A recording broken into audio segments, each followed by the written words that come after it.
자, 우리 오늘 하나님의 말씀은 고린도전서 11장 18절부터 19절 말씀 보겠습니다. 자, 한 목소리를 같이 읽겠습니다.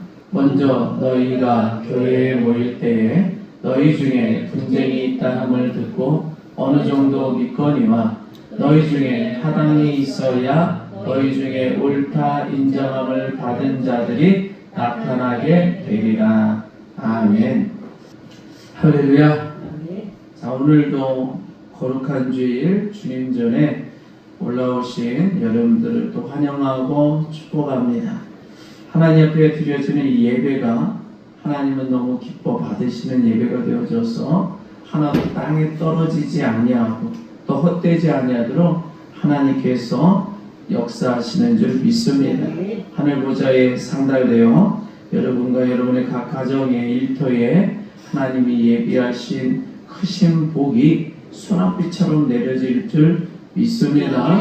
또한 오늘 우리가 함께 이 마지막 때를 살아가는 우리에게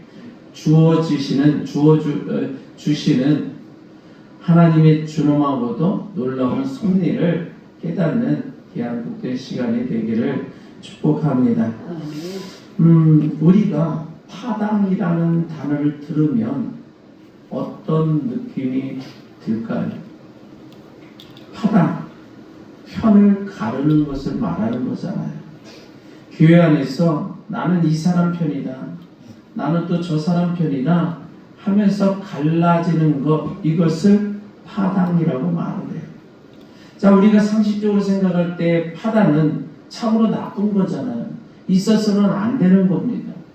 교회는 하나가 되어야 하고 서로 사랑해야 하는데, 아니 내 편, 네 편 나누면서 싸운다는 것은 하나님이 가장 싫어하는 일 중에 하나인 것을 우리는 알아야 할 줄 믿습니다. 자, 그런데 지금 하나님의 종 사도 바울이 목회했던 고린도 교회에 분쟁이 일어나는 거예요. 성도들끼리 마음이 갈라졌다는 거예요. 나는 바울파다, 나는 아폴로파다, 나는 게바파다 하면서 파당이 나뉘어진 거예요. 그러니까 있어서는 안 되는 일이 벌어졌다는 거예요. 하나님이 너무 싫어하는 일이 벌어진 거예요. 자, 그런데 바울은 이때 역설적이게도 그것은 있어야 한다라고 말을 했다는 겁니다. 자, 오늘 본문 19절 한번 봐봐요. 사도 바울이 아주 충격적이고 너무나도 의외의 말씀을 하고 있어요. 19절, 너희 중에 파당이 있어야 너희 중에 옳다 인정함을 받는 자들이 나타나게 되리라.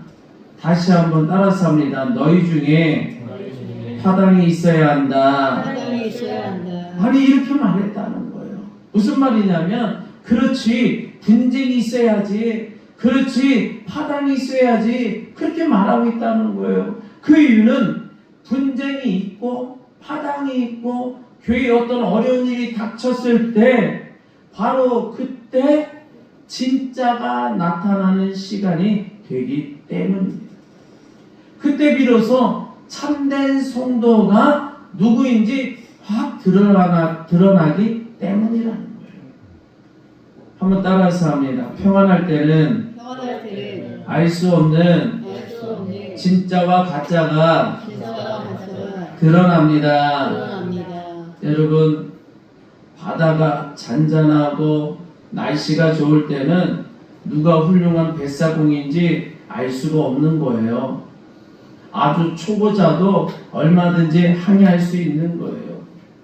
여러분, 배가 항구에 정막혀 있을 때는 어떤 배가 튼튼한 배인지 어떤 배가 부실한 배인지 알 수가 없다니까. 겉모습만 보고서는 다 똑같이 멋있어 보이고 다 똑같이 튼튼해 보이고 다 안전한 것처럼 보입니다. 우리 신앙생활도 마찬가지예요. 교회에 아무런 문제가 없고 내 삶이 평안하고 어제나 오늘이나 아무 일이 없을 때는 누가 진짜인지 누가 가짜인지 알 수가 없다는 거예요. 예배 시간에 다 같이 앉아 찬송하고 다 같이 아멘하고 겉으로는 다 천사처럼 웃고 있으니 다 거룩한 성도인 것처럼 보입니다. 그 위장된 모습에 우리는 속고 속이는 모습 속에 살아가고 있더라는 거예요. 그런데 하나님이 한번 바람을 훅 불게 되시면, 교회에 분쟁이 일어나면, 억울한 소문이 확 돌아가면, 교회 재정에 문제가 생기거나 성도 간에 다툼이 생겨서 시끄러워집니다. 어려운 일이 빵하고 터집니다. 그러면 그때 놀라운 일이 발생하는데 바로 가짜가 확 나타난다. 불평이 쏟아지고 비난의 화살이 쏟아지고 교회를 어지럽히는 본색을 드러낸다는 거예요. 반대로 그 모진 비바람 속에서도 묵묵히 자리를 지키는 알곡이 또 나타나더라고요. 사도 바울이 바로 이 말을 한 거예요. 그래, 너희 가운데 분쟁이 있어야 해. 교회에 어려운 일이 발생해 봐야 한다. 그래야 참된 성도가 드러나고 참된 성도가 아닌 자들의 정체가 드러나는 거야 하고 말씀하고 있는 거예요. 자, 이것은 사도 바울만의 이야기가 아닙니다. 우리의 구주 되신 예수 그리스도께서 하신 말씀이기도 하는 거예요. 여러분, 마태복음 3장 12절을 한번 봐봐요.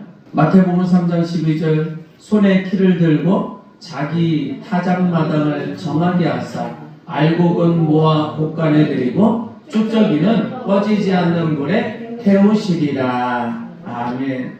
지금 예수님이 마지막 때에 대해서 말씀하시는 거거든. 예수님이 심판하신다, 재림하신다, 종말이 온다 그렇게 말씀하는데, 그 재림하시기 전에 반드시 큰 어려움을 주신다.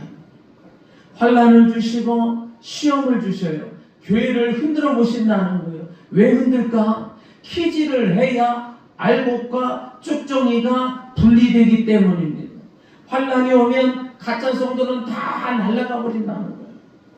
여러분, 지옥으로 떨어질 자들은 환난을 견디지 못하고 세상으로 도망가더라고요. 그러나 참된 성도는 환난이 오면 올수록 더 안으로, 더 주님 품으로 파고들고 교회 안으로 파고들어서 천국 백성임을 증명하게 되는 줄 믿습니다.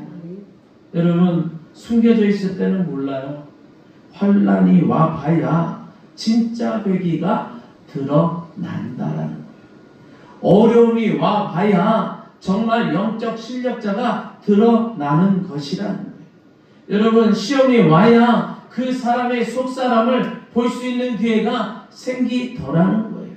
여러분, 그러니 환난은 본색을 드러내는 현미경과 같은 줄 믿습니다. 우리가 신앙생활을 같이 하면서 함께 생활하고 밥도 먹고 이야기를 나누기도 하지만, 이 사람이 정말로 하나님이 기뻐하는 사람인지, 아니면 하나님이 너무나 싫어하는 사람인데 천사처럼 위장된 사람인지 그것을 모를 때가 우리는 많다는 거예요. 그런데 하나님께서 그때 바람을 세차게 불게 하셔요. 추위를 닥치게 하셔요. 환난과 시험과 분쟁과 어려움을 싹 쏟아 부으십니다. 그때는 정말로 하나님이 기뻐하시는 사람이 행함이 달라지더라는 거예요. 입술의 말이 다르고 행동이 다르고 교회를 대하는 태도가 다릅니다. 반면 거짓의 탈을 쓴 사람은 여지없이 본색을 드러나게 되더라. 여러분, 사도 바울은요, 고린도 교회에 분쟁이 있을 때, 교회가 막 시끄러워졌을 때 오히려 그것을 통해 분별했어요. 아, 이 성도는 참된 성도구나. 끝까지 기도의 자리를 지키는구나.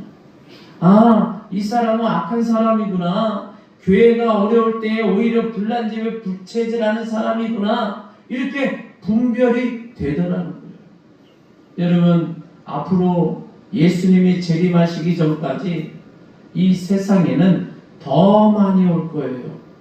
더 많은 환난이 오고 더 많은 시험이 올 거예요.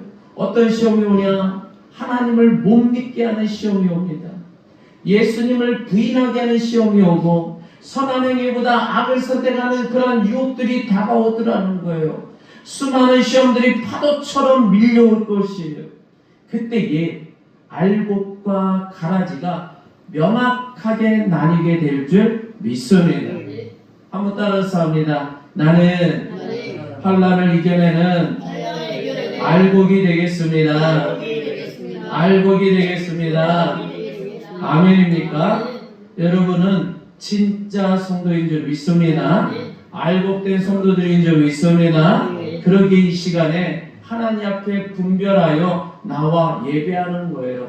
우리의 환경과 여건과 상황을 따지지 아니하고 하나님 앞에 나와 찬송하며 예배하는 자, 하나님이 진짜라고 인정해 주시고 또 하나님이 알곡이라고 인정해 주시는 줄 믿습니다.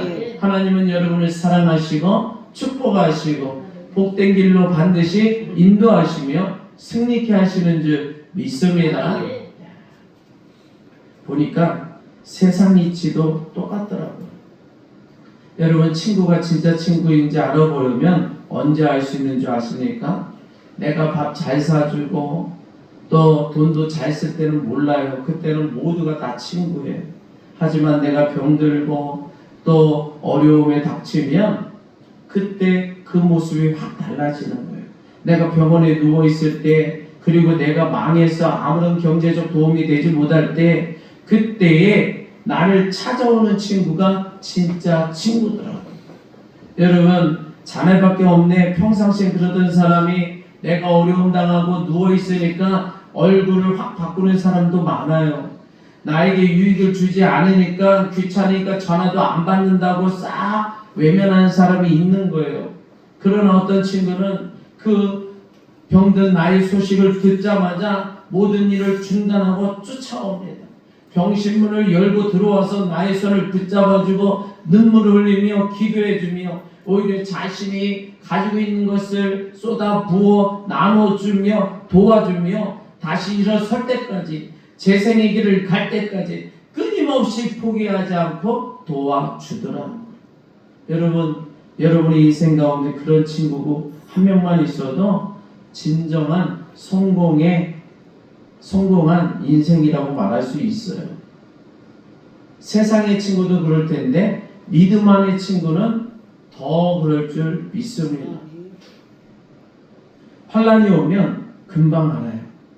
교회에 어려운 일이 닥칠 때, 목회자에게 어려운 일이 닥칠 때에 성도들의 그 본심이 다 드러나더라는 거예요.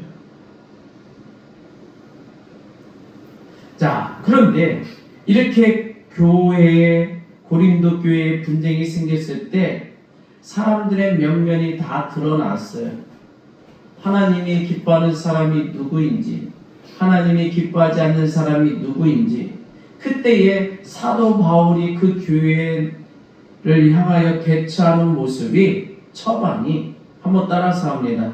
모임을 폐하고 성찬을 금하라. 야, 보니까 가장 첫 번째 명령은 만남을 폐하라는 거예요. 만남을 금지. 여러분들 17절 봐요. 17절 말씀 봅니다. 내가 명하는 이 일에 너희를 칭찬하지 아니하나니 이는 너희의 모임이 유익이 못되고 도리어 해로움이라. 보니까 분쟁을 일으키고 하나님에게 불순종해요. 사단에 유혹되어서 사단의 생각들을 하는 그 사람들, 하나님이 원치 않는 일을 하는 그 사람들, 그런 사람들과의 모임은 유익되지 않고 해가 된다고 선포하고 있습니다. 사실이 그렇잖아요. 여러분, 귀신이 여러분과 친하게 지내자고 하면 친하게 지내면 되겠어요? 마땅히 귀신과의 관계는 끊어야 그것이 복된 일인 줄 믿습니다. 그런데 겉모습은 사람이야. 그런데 그 속에 사단에게 조종당하여 교회를 찢고 성도 간에 이간질하는 사람이 있다면 그 사람과의 모임을 폐하는 것이 유익한 것이라는 거예요. 착한 성도들이 그 악한 영향에 물들지 않도록 차단하는 것이 교회를 지키는 것인 줄 믿습니다. 또 두 번째 명령은 더 무서워요. 바로 성찬에 참여하지 못하게 하라는 거예요. 고린도전서 11장 27절, 29절 두 절을 봅니다. 그러므로 누구든지 주의 떡이나 잔을 합당하지 않게 먹고 마시는 자는 주의 몸과 피에 대하여 죄를 짓는 것이니라. 29절 주의 몸을 분별하지 못하고 먹고 마시는 자는 자기의 죄를 먹고 마시는 것이니라. 아멘. 자, 교회 안에서 분쟁을 일으키고 형제를 미워하고 하나님께 불순한 행위를 한 사람이 회개도 없이 성찬의 떡을 떼고 잔을 마신다면 어떻게 되겠느냐? 그것은 복 받는 것이 아니라 자기 죄를 먹는 것이라고 말씀하는 거예요. 죄 위에 죄를 더하는 일이 되는 거예요. 그래서 30절 이어서 보면 그 결과로 너희 중에 악한 자와 병든 자가 많고 잠자는 자도 적지 않다고 기록을 합니다. 여러분, 하나님의 징계가 내려진다는 거예요. 그러니까 이 사도 바울이 성찬을 금지시키는 것이 그 사람을 미워서 하는 것일까요? 아닐까요? 아니죠. 그 사람을 살리기 위한 겁니다. 여러분, 32절 이어서 또 한번 봐봐요. 32절 우리가 판단을 받는 것은 주께 징계를 받는 것이니 이는 우리로 세상과 함께 정죄함을 받지 않게 하려 하심이라. 이 말씀이 무슨 뜻이냐면 하나님께서 범죄한 자를 징계하셔서 약하게 만드시고 병들게 만드시고 때로는 더 내려가게 하시는 그 이유는 그들이 세상과 함께 지옥으로 떨어지지 않게 하시려는 하나님의 마지막 사랑이라는 거예요. 여러분, 그대로 두면 죄를 먹고 마시다가 지옥 갈 수밖에 없는 거잖아요. 오히려 차라리 육신을 쳐서라도 그 영혼을 건지시는 것이 복인 줄 믿습니다.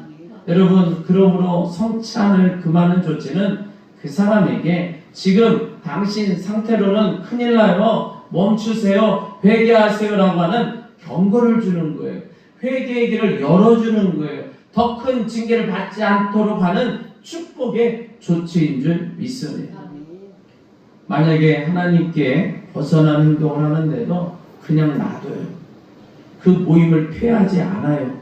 그러면 착한 성도들에게 계속 악한 영향을 주게 되겠죠. 또 그 사람은 자기 죄를 깨닫지 못하고 계속 죄를 더 먹게 될 거예요. 그러니 만나는 것을 끊어주고 그것이 살 길이 되는 줄 믿습니다. 성찬을 금하는 것이 그가 하나님 앞에 더 이상 죄짓지 않게 하는 방법인 줄 믿습니다.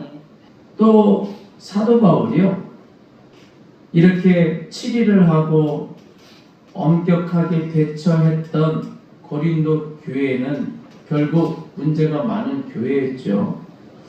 자, 그런데 우리는요, 앞으로 예수님이 재림하시는 그날까지 여전히 환난을 당할 수 있고 어려운 일을 당할 수 있고 또 시험을 당할 수도 있다는 거예요.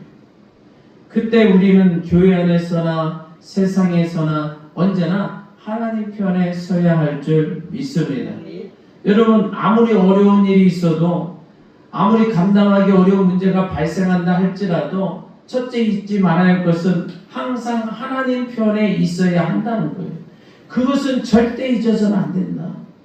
여러분, 이 세상이 예수님 오시는 날까지 환난의 세상인 줄 믿으시기를 바랍니다. 여러분, 세상은 시험이에요. 죄가 관영한 세상이라는 거예요. 사단이 오는 사자와 같이 달려드는 현장인 거예요. 이 현장에서 시험받지 않을 자가 누가 있겠어요? 어떤 사람이 완전히 의로운 길로 걸어갈 수 있겠어요? 완전히 실수하지 않을 수 있는 사람이 누가 있겠어요?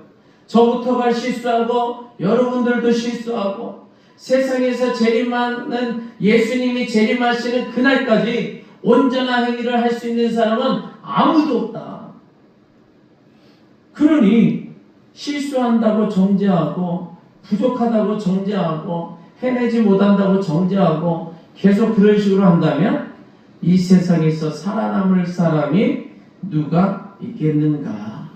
여러분, 그래서 하나님은 우리에게 완벽함을 요구하시는 것이 아니라 중심을 보시는 줄 믿습니다. 그럴 때라도, 내가 실수했을 때라도, 교회가 시끄러울 때라도, 또 언제나 하나님 편에 거목처럼 든든한 반석처럼 한결같이 변함없는 신앙을 지키는 그 사람을 하나님은 기뻐하시는 줄 믿습니다. 한번 따라서 합니다. 하나님은 완벽함을 요구하시는 것이 아니라 중심을 보십니다. 중심을 보십니다. 여러분, 이 세상에 교회가 수도 없이 많아요. 그러나 환난 없는 교회는 없다는 거예요. 시험 받지 않는 교회 없고, 어려움 없는 교회 없고, 문제점 없는 교회가 없는 거예요. 다시 말해서 지상에 완벽한 교회는 존재하지 않습니다. 여러분, 완벽한 교회는 미래에 갈 천국, 하나님의 나라에서 이루어지는 그 천국 교회가 온전한 교회인 줄 믿습니다. 우리가 이 세상에 살아가는 동안에는 완벽한 교회가 없어요. 사람도 인간도 완벽한 자가 없다니까. 나도 완벽할 수 없고 여러분들도 완벽할 수 없고, 자신 있다라고 말할 수 있는 사람은 누가 있겠어요?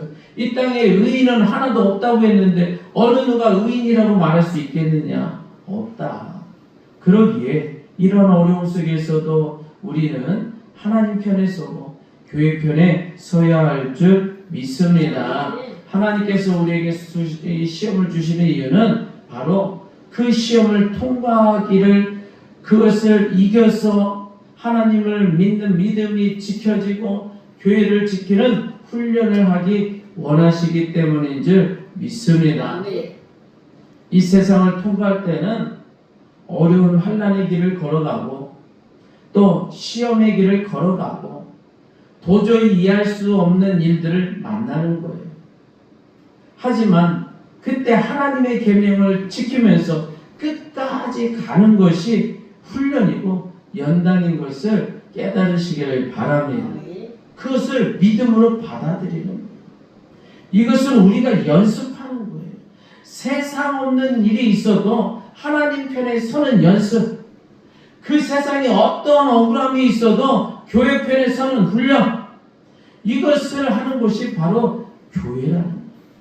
그런데 문제는 교회만 이러겠느냐라는 거예요. 얼마나 많은 사람들이 시험을 당하고 있어요. 개인에게도 한 사람 한 사람에게, 성도 한 사람 한 사람에게 수많은 시험들이 몰려온다니까. 그래서 가정에서 시험이 있어요. 가정에서 시험 없는 사람이 어디 있어요? 직장에서 시험이 있어요. 직장에 평안하기만 한 것이 어디 있어요? 가정에서는 남편을 통해서, 때로는 아내를 통해서, 자녀를 통해서 훈련받고 연단받고 또 연습하는 것이 가정이더라고요. 직장에서 직장 동료를 통해서, 상사를 통해서, 또 함께하는 동료와 부하 직원을 통해서 수도 없이 연단받고 훈련받고 연습하는 것이 직장이라는 거예요. 여러분, 완벽한 가정이 어디 있고 완벽한 직장이 어디 있어요? 하나님은 그렇게 하지 않으신다는 거예요. 하나님은 일부러 그렇게 완벽하게 하지 않으셔요. 왜? 연습해야 하니까. 완벽하면 어디서 연습하겠어? 연습할 데가 없잖아. 사랑 없는 곳에 들어가서 사랑을 훈련하는 연습을 해야 하는 줄 믿습니다. 헌신 없는 곳에 헌신하는 연습과 연단을 해야 하는 줄 믿습니다. 아니, 희생 없는 곳에 내가 희생함으로 희생의 연습과 연단이 필요하다는 거예요. 여러분, 때로는 가정이 부족해요. 그 상황 속에서 사랑할 수 있게 하시고, 결코 자식도 포기하지 않고 또 부모를 포기하지 않는 그런 훈련받는 것이 가정인 줄 믿습니다. 아무리 못마땅해도 부모를 버릴 수 없고 자식을 버릴 수 없는 거잖아요. 세상은 부모가 좋을 때는 좋다가 늙어서 병드니까 귀찮다고 갖다 버리는 경우가 얼마나 많았어요. 여러분, 그것은 너무나도 잘못된 거잖아요. 하나님의 자녀는 그 가정 안에서 훈련받는 거예요. 부모에게 효도하는 훈련을 하고, 형제간에 사랑하는 훈련을 하고, 또 무엇인가를 섬겨주는 훈련을 하고, 어떠한 어려움과 환난이 있다 할지라도, 부족한 부모일지라도, 때로는 부족한 형제들일지라도, 때로는 부족한 자녀일지라도 그 가운데 또 섬겨주고 헌신하고 또 사랑하는 훈련하는 것이 가정인 줄 믿습니다. 직장도 마찬가지인 거예요. 훌륭한 직원만 들어오지 않잖아요. 완벽한 직원이 들어오질 않아. 세월을 통하여 또 연습하고 연단받고 훈련받아 부족한 부분들이 깎여져서 훌륭한 일꾼이 되어지더라는 거예요. 그 직장에 알맞는 그러한 필요한 인재가 되어진다는 거예요. 여러분, 그러나 직장은 그 시간을 받아주지 않을 때가 있지. 그러나 가정은 끊임없이 받아주고 또 훈련해요. 그 가운데 서로 간에 상처가 될 수도 있지만 그럼에도 불구하고 사랑으로 보도주며 상처를 감싸주게 될 수 있는 줄 믿습니다. 교회도 그러한 곳인 거예요. 그러기에 우리는 명심해야 된다는 거예요. 완벽한 사람을 바랄 수 없다. 누구나 실수할 수 있다. 부모도 실수하고 자녀도 실수하고 형제도 실수하고 그렇게 완벽하지 않을 때에 또 어려울 때에 그럼에도 불구하고 믿음을 지킬 수 있는 훈련을 우리는 사모해야 할 줄 믿습니다. 교회도 마찬가지예요. 완벽한 교회를 원하지 마시고 어려움 당할 때, 시험 당할 때 하나님 놓치지 아니하고 교회를 위해서 기도할 수 있는 여러분의 훌륭한 훈련의 장이 되시기를 바랍니다. 그렇게 하셔야 된다는 거예요. 그렇게 가정에서도 훈련받고 교회에서도 훈련받아요. 근데 보니까 교회에서만 가정에서만 훈련이 있는 게 아니라 자기 자신 혼자서도 훈련이 있더라고. 자기 자신도 하나님을 버릴 때가 있고 예수님을 버릴 때가 있고 수많은 시험 속에 넘어지고 엎어지고 쓰러질 때가 있더라는 거예요. 자기 홀로 시험을 감당해야 될 때가 너무 많다. 그때에 기도하는데 어떤 사람은 하나님 시험이 오지 않게 해주시옵소서 이렇게 기도하는 사람이 있더라. 그런데 이것은 잘못된 기도야. 여러분, 하나님은 우리를 훈련시켜주기 위해서 시험을 주는 거거든. 그런데 그 시험이 없게 해달라는 것은 말이 안 되는 거예요. 그러면 훈련받지 않겠다는 거야. 나는 아무 노력도 하지 않겠다라는 거야. 가만히 누워서 입만 벌리고 떠 먹여주는 밥만 얻어먹고 또 감나무 밑에서 입만 벌리고 있겠다는 얘기요. 그것은 발전도 없고 성장도 없고 아무런 유익이 없는 거예요. 하나님은 시험을 주셔요. 갈등을 주시고 그것도 일부러 주시더라. 왜? 주님이 가르쳐 주시기를 원하시기 때문에, 훈련하시기를 원하시기 때문에.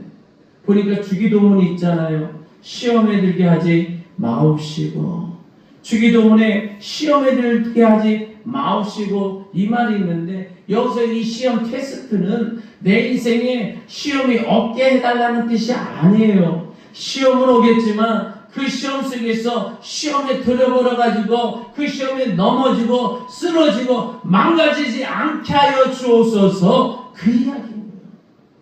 여러분 생각해 보세요. 태평양에 배를 타고 나가야 돼. 자, 배를 타고 나가면서 파도 좀 없어라, 물이 출렁거리지 말아라, 그 생각만 하고 있다면 배는 뒤집혀진다니까. 여러분, 바다에 어떻게 파도가 없어? 오히려 외쳐야 돼요. 파도야 와라, 물결아 와라, 내가 너를 이기리라. 여러분, 우리는 크게 더 안전하게 더 튼튼하게 배를 지어야 하는 거예요. 아무리 물결이 출렁대고 아무리 배가 파도에 넘어질 것 같아도 절대 끄떡하지 않도록 이 배를 충실하게 만드는데 집중을 해야 할 줄 믿습니다. 그런데 사람은 그걸 몰라요. 자기 배가 부실한 것은 생각하지 않고 파도를 원망하고 물결을 원망하고 있더라는 거예요. 자기 배는 실력이 없는데 그 배는 자그마한 파도에도 뒤집어질 수밖에 없는 그러한 현실인데 파도만 원망하고 있더라. 아니 배를 새로 만들어야죠. 튼튼하게 만들어야 할 줄 믿습니다. 바람도 이기고 파도도 이겨서 끝도 가지 않는 배를 만들면 어떠한 파도에도 이기는 자가 될 줄 믿습니다. 여러분, 성도들은 자기의 믿음의 그릇을 만들어야 된다니까. 다시 만들어야 되는 거예요. 바람 오지 마라, 풍랑아 오지 마라 이렇게 기도하는 것이 아니라 그것을 두려워하지 말고 우리 자신을 다시 한번 신앙으로 재정립해야 할 줄 믿습니다. 하나님 계명으로 여러분들 꽁꽁 묶으시기를 바랍니다. 믿음으로 충만하게 나가서 그 파도를 이기는 영적 실력이 중요한 줄 믿습니다. 그래서 시험 들게 하지 마시고라는 이 기도는 시험에 넘어져서 자빠지지 않게 하여 주옵소서, 쓰러져 엎드려 있지 않게 하여 주옵소서, 그 말이에요. 여러분, 그러니 개인에게도 시험이 닥칠 때 언제나 하나님 편에 서시며 언제나 믿음으로 꽁꽁 묶어 지어서 승리자가 되시기를 바랍니다. 또 우리의 가정에도 시험이 와요. 가족들 틈에도 시험이 와요. 완벽하지 않기 때문에 그때에 사랑을 끝까지 하는 훈련, 아내와 남편과 부모와 자녀가 결코 갈라지지 않는 훈련, 끝까지 서로를 사랑하는 훈련, 그 훈련이 너무 중요한 줄 믿습니다. 그 훈련을 받아서 시험을 이기는 여러분과 가정이 되기를 바랍니다. 일터가 되기를 바랍니다. 또한 교회 안에도 시험이 항상 있어요. 부족함과 불만이 다 있어요. 그런데 그때에 우리는 어떻게 하기를 원하는가? 여러분, 언제나 하나님 놓지 않는 훈련을 하시고 언제나 교회를 위해 기도하시고 교회 중심으로 교회 방주를 타고 저 거친 태평양 바다를 건너가는 여러분들 되시기를 바랍니다. 이 세상에는 수도 없는 시험들이 있다는 거예요. 그러나 그 시험들은 우리를, 나를, 우리 가정을, 우리 일터를 성장시키고 내 믿음을 성장시키는 원동력이 되는 줄 믿습니다. 그래서 우리는 인생의 항해를 할 때에 뒤집혀지지 않는 거예요. 천성길 하나님의 나라에 도착하는 그날까지 흔들리지 않는 믿음이 있어야 할 줄 믿습니다. 오늘 이 시간 예배드리는 여러분들은 참으로 충성스러운 하나님의 자녀들인 줄 믿습니다. 왜냐하면 수많은 시험을 이기고 이 자리까지 왔기 때문에 수많은 환난과 역경을 견디면서 믿음을 끝까지 붙잡은 사람들인 줄 믿습니다. 끝까지 교회를 사랑하는 자들인 줄 믿습니다.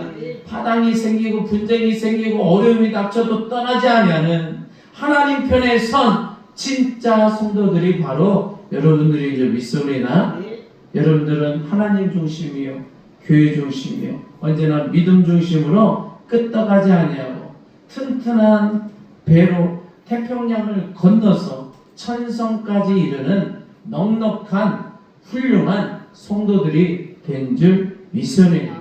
그러므로 하나님이 여러분들을 기뻐하시고 그 믿음을 가지고 승리하며 나아가는 그러한 은혜가 있기를 주님의 이름으로 축복합니다. 기도합니다. 우리 시간에 주여 한번 외치고 기도하는데 주님, 나에게 시험 환난을 이기는 자 되게 하여 주시옵소서. 감사하게 하여 주시옵소서. 개인적으로도 이기는 자, 가정에서도 이기는 자, 교회 안에서도 이기게 하여 주시옵소서. 이러한 마음으로 우리 주여 한번 외치고 기도합니다. 주여! 할렐루야. 영광 가득하신 주님, 참으와